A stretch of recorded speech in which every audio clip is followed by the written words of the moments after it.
Hey, this is Gabe. Welcome back to another video. In this video, we're going to make this particular pen right here. This is what I call my redemption pen, and the woods are Bethlehem olive wood, Bloodwood, Purple Heart, some red, white, and black veneers. And this looks pretty simple, but if you've followed some of my videos, you can probably understand how I made it. But I've gotten several requests over the years on how did I actually make this one. Some people can't actually figure it out. And this was one of those pens that I figured I just wanted to kind of hold on to myself as one of those things that, for whatever reason, I wanted to just keep for myself, how I made it. And other people have come up with some really good interpretations of this, but I figured it's time to go ahead and share how I made this one so that you can make it and share it with your customers, pastors, whatever. And there's a story that goes with this particular pen. Now, the woods I used, like I said, were Bethlehem, olive wood, Bloodwood, and Purple Heart, and the veneers. So we'll start with the Bethlehem olive wood. Well, that kind of speaks for itself, being in Bethlehem. We have olive wood, or excuse me, not the olive wood, Purple Heart. Purple Heart, purple, the color purple is a royal color, so that speaks to Jesus on the cross, so that's why there's a cross right here. We have the red veneer, which is like an outpouring of blood. Jesus died on the cross for our sins, so that's why we have the black veneers right here. And the black is representation of sin, and the bloodwood is represented for the blood being spilled on the cross for our sins. Now let's look at the top, the three chevrons. Actually, let's go to the bottom first. So when Jesus died on the cross, he spent 3 days in Hades. So there's three chevrons, 1, 2, and 3. So these chevrons represent 3 days that were in Hades.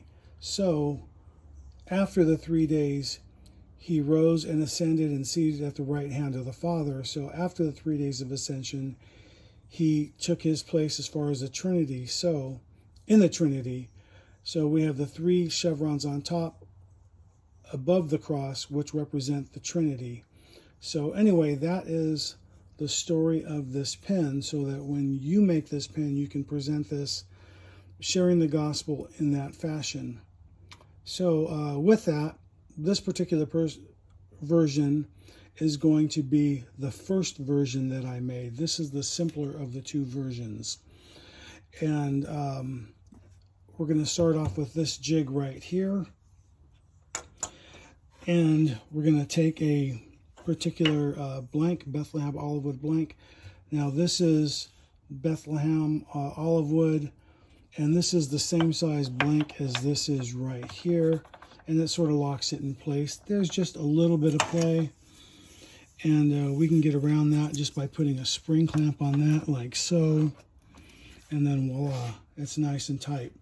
This is marked for the cigar pin for the upper and then the lower tubes.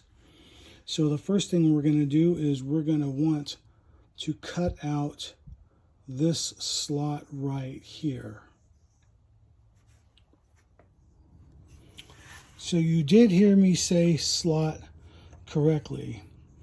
We're going to be using a biscuit joiner. Now, very important to make sure you get this part right, because if it's not right and you just put on any old way, you can see that does not match up. Obviously, I was testing it along, or wasn't testing it to be sure. That's why I have a line drawn here. You line that up with the center line here. Make sure that's good right there.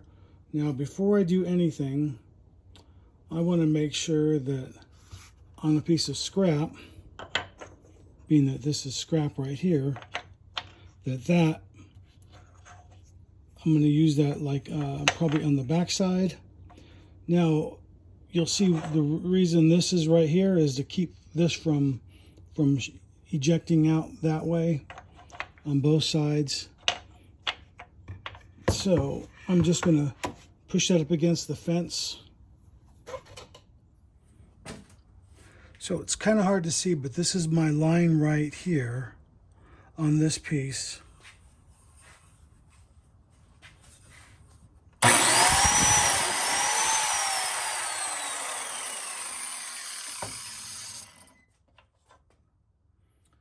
Okay, now there's my first cut, my test cut, way off. And so according to that, that is the top. So I need to readjust that, obviously.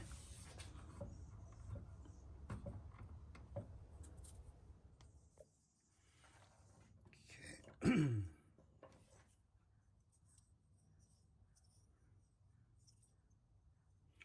Okay, after a few tries, I got it dialed in just right. It's 3/16 on top and bottom. I went through this one and this one. So anyway, tried on some scrap first. And I'll probably cut a couple of these depending on what this looks like. Now, before I cut that, I want to make sure that I am down deep enough all the way. So I want to get this piece centered within the upper. So let's do that real quick. Now you're going to want to cut a piece of Purple Heart as thick as a biscuit. I'm using a number 20 biscuit. So if you can see, that goes from here all the way through and disappears from the top level to the bottom level right there. So actually it's going to get cut off here after the fact, so don't worry about it going long. The main thing is we get it balanced right here.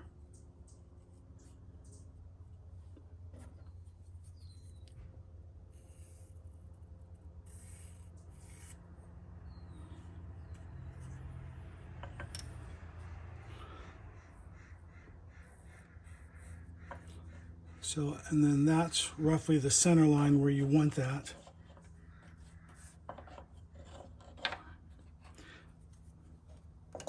In actuality, you don't even need anything to hold it down. As long as you have a stop on one side to keep it from moving, you'll be fine. So just line that up with the center right there on your red line, which is right here, but you can't see it.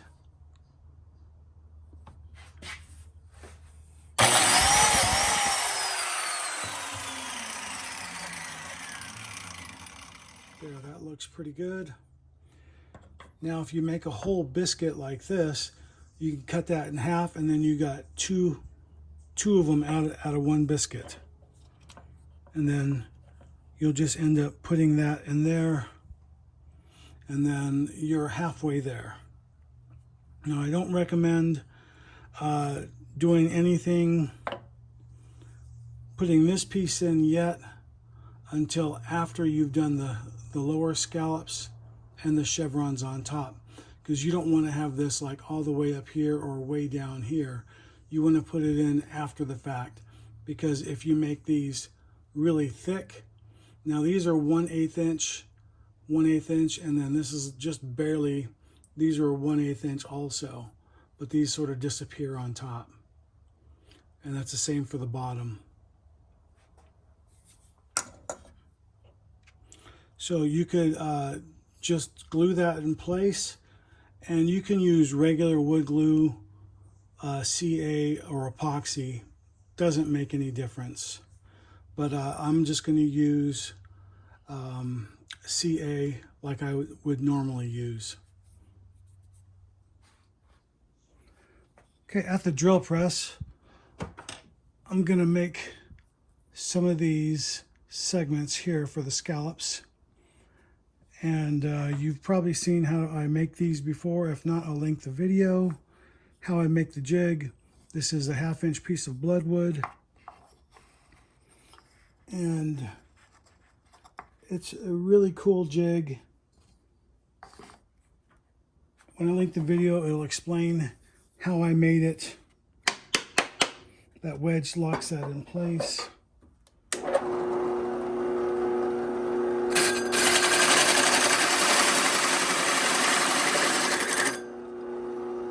Nope, not far enough over.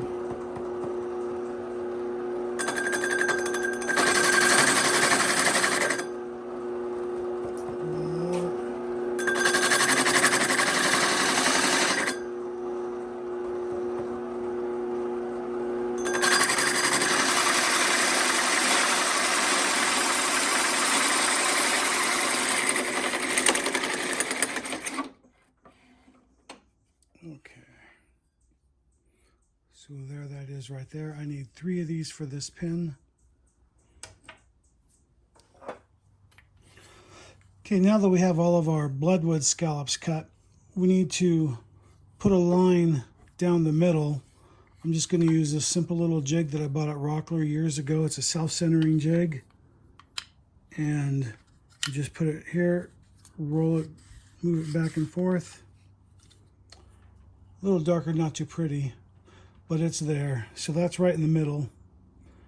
And then we can cut our scallops. So normally, it doesn't make any difference as long as you cut front to back and then side to side, if that's the way you want to do it.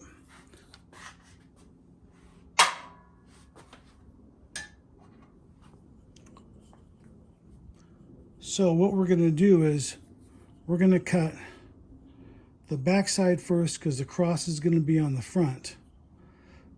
So we need to cut the back side first, like this. Okay, now you get the idea. So this will be first, and then we'll cut the second one on the front side, and then we're going to save that and then do something with that afterwards. So we'll put this in here, in the jig, all the way forward. Use that to lock it in place.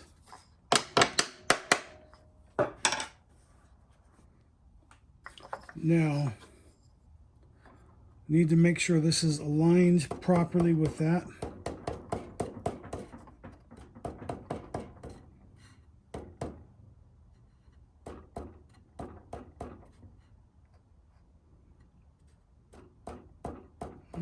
Just a little bit more. That looks good.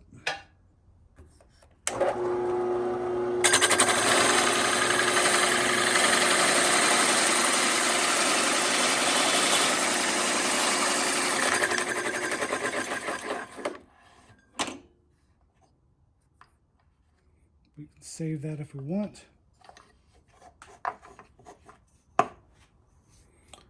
Now we need to glue in 2 black veneers and then the Bloodwood, and then we'll come back. Okay, we got the first scallop glued in place. We turn around and we're going to do this side right here. Just like before, we're going to make sure that we are lined up on the edge right here, so we don't go into that.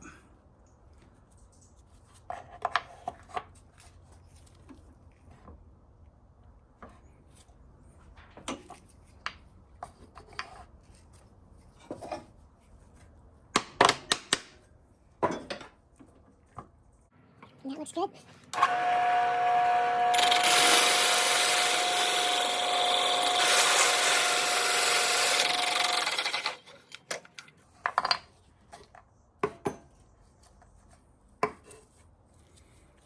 Okay, now we need to cut this off right here where that line is.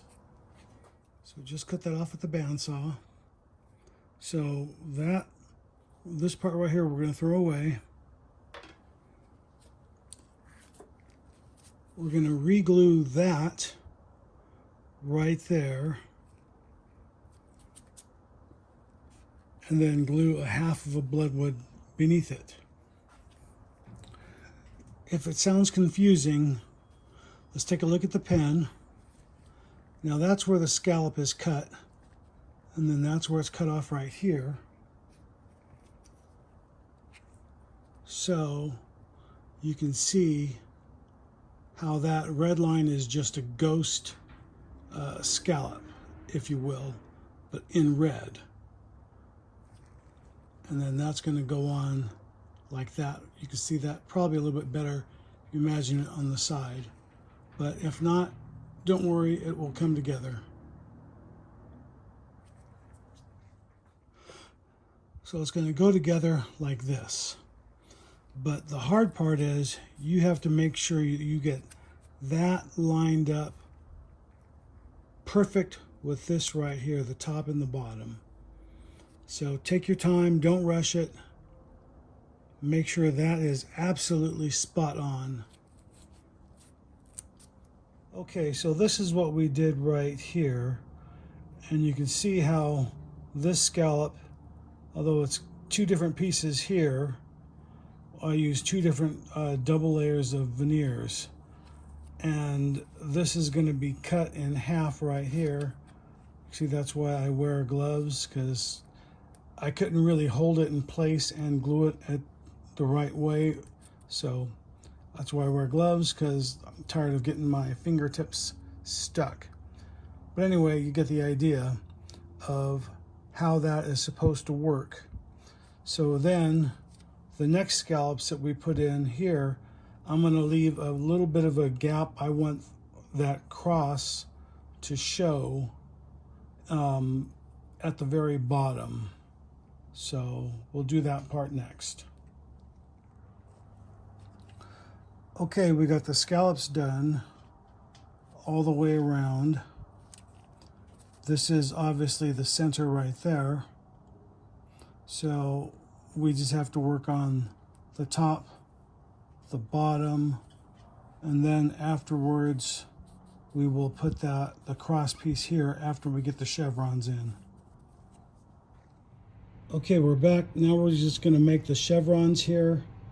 If you've never done chevrons, it's pretty easy. We've just got 3 layers, Purple Heart Bloodwood and Bethlehem olive wood, with some white veneers separating between each one.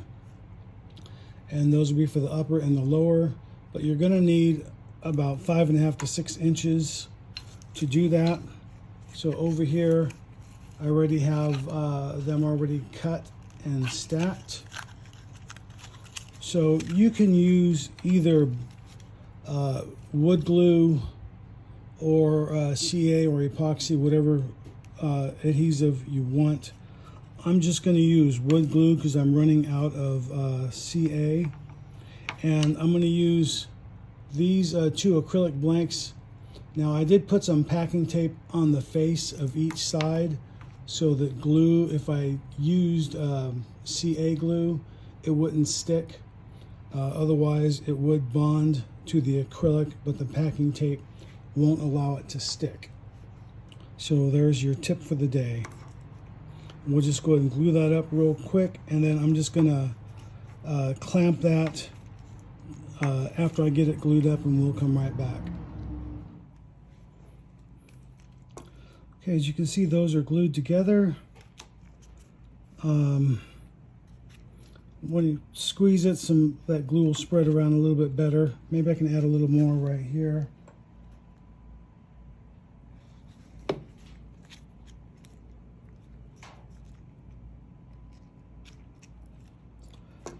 And then double check for the shiny side for the acrylic.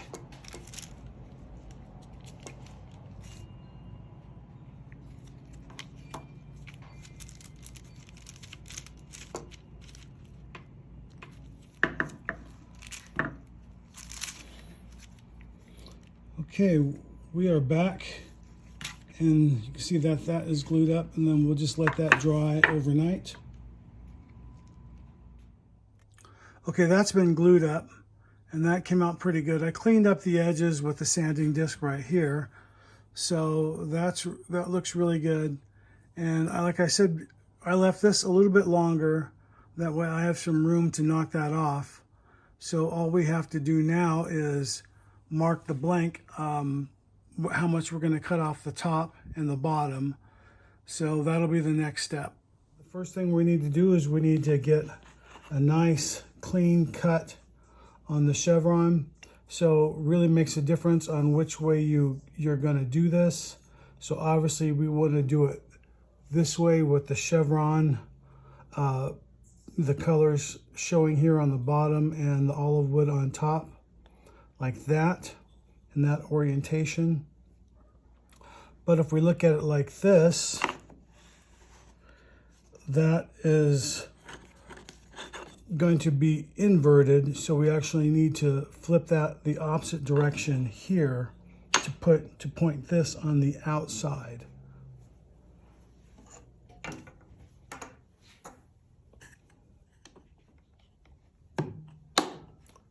Remember to use something like this to keep your hands away from the blade at all times.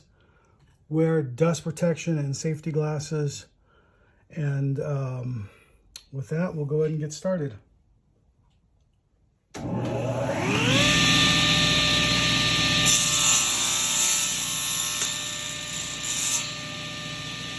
quite. A little bit more.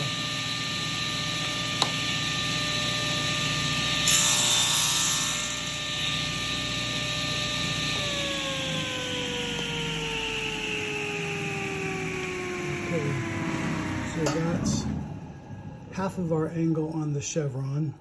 So we need to cut that right about there, which is to be half the thickness, like this, like that. So the blank, I'd rather make it a little bit longer than shorter. It's easier to cut more off than to add more on. Now that's probably way too much, but that's all right. We'll figure it out. And then I like to use a pencil. I don't know if you've seen that or not, but when I make my cut, I like to use this to grip it, to pull it away from the blade. That way it keeps this from blowing back and hitting you.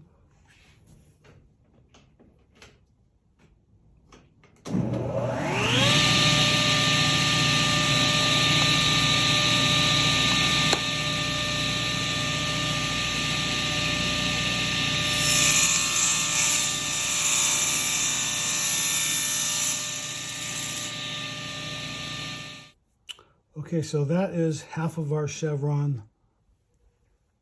That is half of our chevron, like that right there. That makes sense. So we need to cut another piece like this. We actually need 4 pieces like this. Okay, now let's quickly take a look at our blank. And then you see where we'll have a top line here and a bottom line here. This is the full extension of the blank. I don't want to cut it in half until after I get these on, otherwise you can't really safely grip it in the jig. Okay, for repeatability and accuracy on both sides of this cut, I want to put a stop block here, and that's just clamped in place, nothing fancy. And then I'm a little long on the front over here, but that's okay, because I just want to be able to be sure that I'm close to that, and then I can work my way back and forward and then adjust my stop block after a couple of cuts.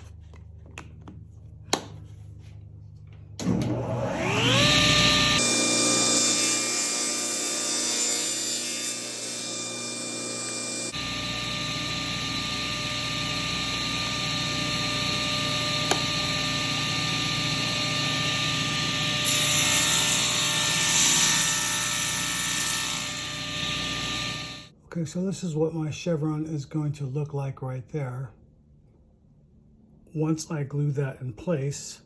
But I want to be able to check the length right here from that tip to halfway through the blank and see if I'm too long or too short.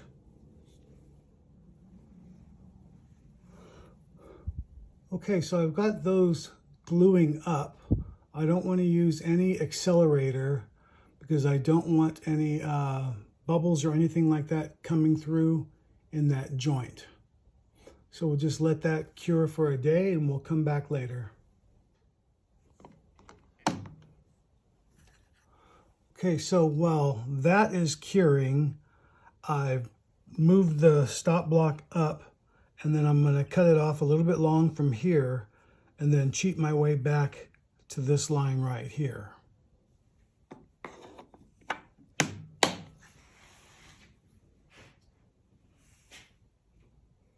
I think I need to go back just a little bit more.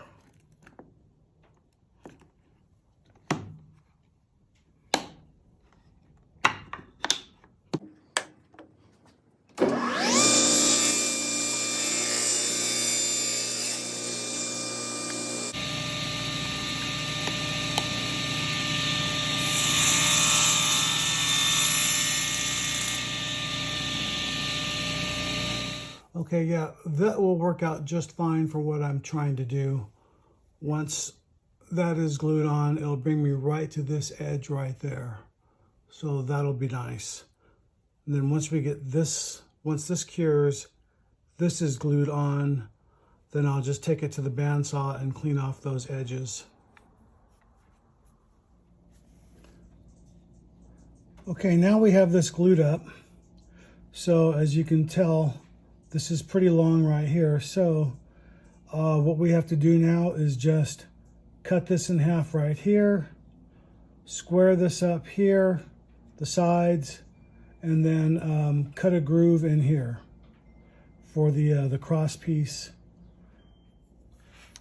Okay, we got each piece trimmed up to a corresponding length, and those look really good so far. Off camera, I also grooved this out, so I marked it from the back side. I ran it in the table saw. I cut halfway through, and this is an offcut here of Purple Heart that we're just going to use and slide right in here like that, and then I'll just glue that in, then cut it off. But this is cut long grain. You can see the grain right there, and there's the end grain. So I took a long blank and then I just cut the piece of it off. But this is thicker than the 1/8 inch table saw blade. This is the same thickness as this piece here, as the biscuit. So that way it all looks like it belongs together. So that's just going to fit in there. We'll just glue that in place, and then when that's glued, I will just drill that out in the mini lathe, and then we'll come back after all that is done. Okay, these are they're glued up, trimmed up, and the corners relieved. I just want to put them in the jig right now, or on the mandrel. I just want to get them roughly rounded, and then I will turn these flush with a mandrel trimmer. I don't want to do it without making sure these are perfectly round to the blank. And then I'm going to do all that stuff off camera when we come back to get ready to do the final turning. Okay, we're finally at the point to where we're going to turn this thing, and this is just right at that edge to where it's almost too deep. Almost, I think it should be fine for this side right here. But other than that, I think we're good to go. Everything else looks good. I'm going to turn this, basically roughly turn it down, just barely proud of that. Then I'm going to stop it, add some CA.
Okay, I wanted to stop real quick and then flood the blank with some thin CA, inspect it over first, and everything looks really good so far.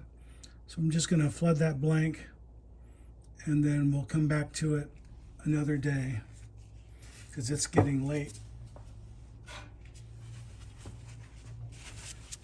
Do this on a slow speed.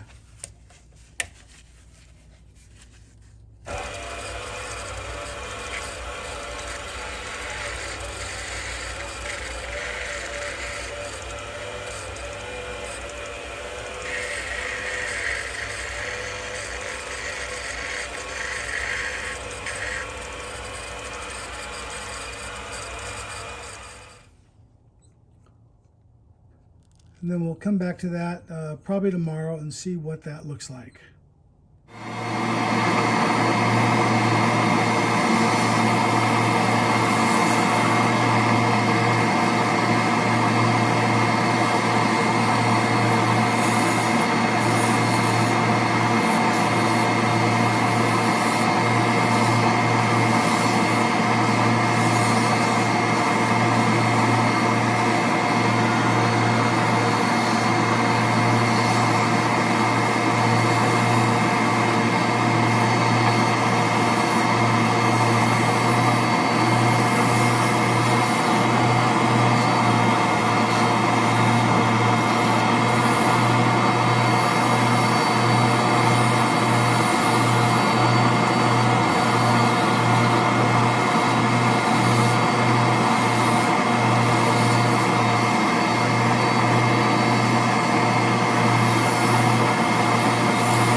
Okay, so far this looks pretty good.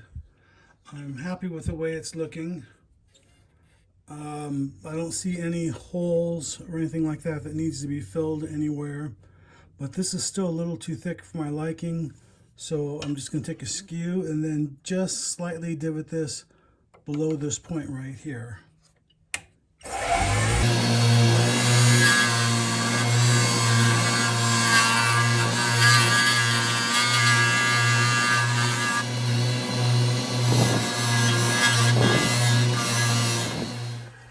Off camera real quick, I just rough sanded this out to 400, and I'm going to put a couple coats of CA and then using some accelerator, and then we'll do some hot wax finish on top of that, and then I think we'll be good to go.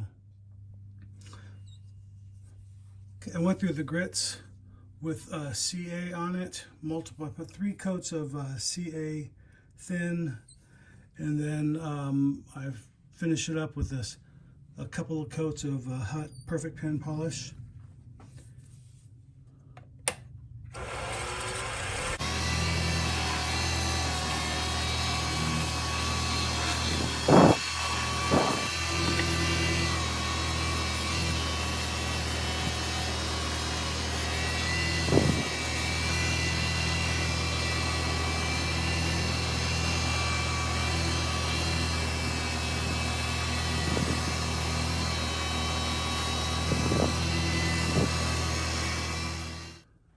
That second coat I just did off camera, and that leaves an unbelievably smooth finish using that wax over the CA.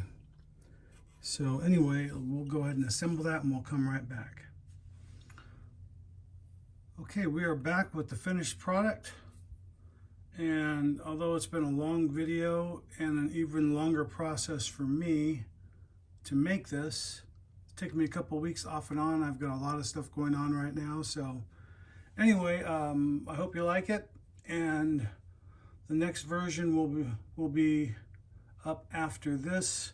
It's going to be a while before I can finish it though, but anyway, thank you for watching. Have a good day. Hey, this is Gabriel Castro. Thanks for watching my YouTube channel. You can click on the link right here and subscribe.